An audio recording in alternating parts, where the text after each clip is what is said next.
Hello மேரிய குட்டீஸ், welcome back to our channel Keerthu காத்வாக்கில். இன்றைக்கி நம்ம என்ன பண்ண போகிறோம் அப்படின்னா, சூப்பரான சுவையான நான்வெஜ்ஜை அடிச்சுக்கிற மாதிரியான ஒரு சுண்டல் குழம்பு தாங்க செய்ய போகிறோம். ஸோ அதுக்காக ஃபர்ஸ்ட்டே நீங்கள் வந்து சுண்டல் வந்து ரெடி பண்ணி வச்சிடணும். சுண்டல் ரெடி பண்ணுறது ரொம்ப ஈஸியாக. ஒரு குக்கரில் நீங்கள் எவ்வளோ சுண்டல் போடுறீங்களோ அதுக்கு மேலே கொஞ்சம் தண்ணி இருக்கிற மாதிரி தண்ணி ஊற்றி வச்சுட்டு ஒரு 3 விசில் விட்டு எடுத்திங்கன்னா சுண்டல் ரெடி ஆகிடும். இப்போ குழம்பு பண்ணுறதுக்காக நம்ம வந்துட்டு ஸ்டவ் ஆன் பண்ணிவிட்டு வடை சட்டி ஒன்று வச்சுட்டு, நான் சின்ன வெங்காயம் வந்து ஆல்ரெடி கொஞ்சம் நிறையாவே வந்துட்டு தொளிச்சு வச்சுட்டேன் ரெடியாக. ஸோ நீங்கள் வந்துட்டு சின்ன வெங்காயம் அதிகமாக ஆட் பண்ணால் தான் இந்த குழம்பு வந்து செம்ம டேஸ்ட்டாக இருக்கும். ஃபர்ஸ்ட் வந்து சின்ன வெங்காயம் வந்துட்டு போட்டுக்கோங்க. போட்டுட்டு அதுக்கு மேலே வந்து லைட்டாக வந்து எண்ணெய் வந்து ஊற்றிக்கணுங்க. நான் போட்டிருக்கிற வெங்காய அளவுக்கு நான் வந்துட்டு ஒரு டேபிள் ஸ்பூன் வந்து எண்ணெய் வந்து ஊற்றிக்கிறேன். நீங்களும் வந்துட்டு அந்த அளவுக்கு எண்ணெய் ஊற்றிக்கோங்க. ஊற்றிட்டு நான் கடலெண்ணெய் தான் ஆட் பண்ணியிருக்கேன். அதை ஊற்றிட்டு அதுக்கப்புறமா இந்த மாதிரி நல்லா வந்துட்டு கலந்து விடுங்க. இந்த வெங்காயம் வந்துட்டு ஓரளவுக்கு நல்லா வெந்த பின்னாடி பார்த்தீங்கன்னா எப்படி வெந்ததுன்னு தெரியும்னா, லைட்டாக வந்து அந்த தோல் வந்து கலர் சேஞ்ச் ஆகும், அப்படியே பிரிஞ்சு வரும் அந்த வெளியில் இருக்கிற தோல். ஸோ அந்த அளவுக்கு வந்து நல்லா வந்துட்டு கலந்து விடுங்க. இப்போ பார்த்தோன்னா நம்மளுக்கு வந்து வெங்காயம் வந்து ஓரளவுக்கு நல்லா வந்துட்டு ரெடி ஆகிடுச்சு. அடுத்ததாக வந்துட்டு கருவேப்பிலை வந்துட்டு நான் ஒரு 2 கொத்து வந்து நல்லா ஃப்ரெஷ்ஷாக இருக்கிற கருவேப்பிலை வந்து ஆட் பண்ணிக்கிட்டேன். கருவேப்பிலை ஆட் பண்ணிவிட்டு அதையும் நல்லா கலந்து விடணுங்க. ஸோ வீட்டில் வந்து சுண்டல் குழம்பு செஞ்சு சாப்பிட்டாலே அது ஒரு தண்ணி டேஸ்ட்டு தான்.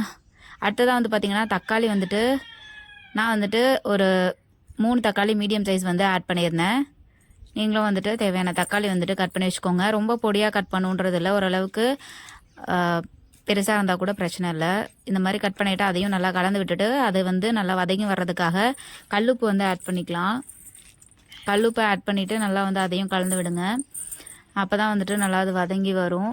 இப்போ வந்து பார்த்திங்கன்னா நல்லா கலந்து விட்டாச்சு. இப்போ பார்த்திங்கன்னா தெரியும் ஓரளவுக்கு வதங்கியிருக்கு. ஸோ வந்து ரொம்ப வந்து வதங்கணும் அப்படின்ற அவசியம் இல்லை. ஓரளவுக்கு அந்த பச்சை வாசம் கொஞ்சமாக போயிட்டு ஓரளவுக்கு பார்த்திங்கன்னா தெரியும், இந்த அளவுக்கு வதங்கினாலே போதும். அடுத்ததாக வந்து கறி மசால் தூள் வந்து ஆட் பண்ணியிருக்கோம். நான் வந்துட்டு ஹோம்மேட் கறி மசால் தூள் வந்து இருந்துச்சு. ஸோ அது வந்து 2 டேபிள் ஸ்பூன் வந்து ஆட் பண்ணியிருக்கேன். நீங்கள் அதிகமாக ஆட் பண்ணாதீங்க, ஓரளவுக்கு கம்மியாக ஆட் பண்ணாலே வந்துட்டு இது வந்து காரமாக இருக்கும். நீங்கள் எப்பயும் யூஸ் பண்ணுவீங்களே அதுக்கு தகுந்தாப்பில் நீங்கள் வந்து கறி மசால் தூள் ஆட் பண்ணிக்கலாம். பட் 2 டேபிள் ஸ்பூன்ன்றது ஓகேவாக தான் இருக்கும்.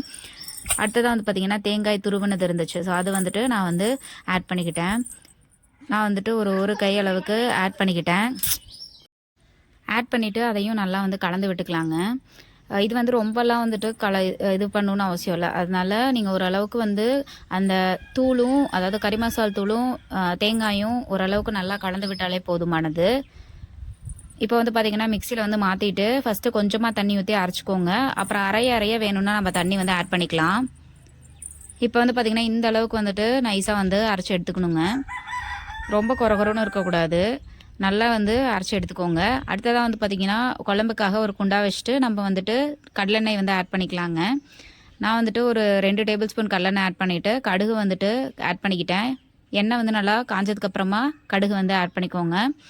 இப்போ வந்து பார்த்திங்கன்னா இது தாளிக்கிறதுக்காக சின்ன வெங்காயம் வந்து நான் முன்னாடி தொளிச்சு வச்சதுலேருந்தே ஆட் பண்ணிக்கிட்டேங்க வெங்காயம். அடுத்ததாக வந்து கருவேப்பிலை வந்து ஒரு கொத்து ஆட் பண்ணிக்கிட்டேன்.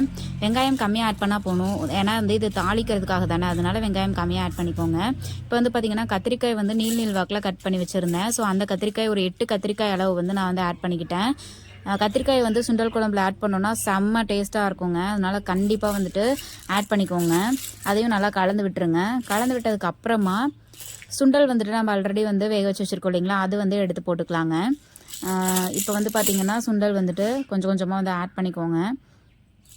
அதாவது கத்திரிக்காய் சுண்டல் காம்பினேஷன் வந்துட்டு எனக்கு செம்ம டேஸ்ட்டு, ரொம்ப பிடிக்கும்.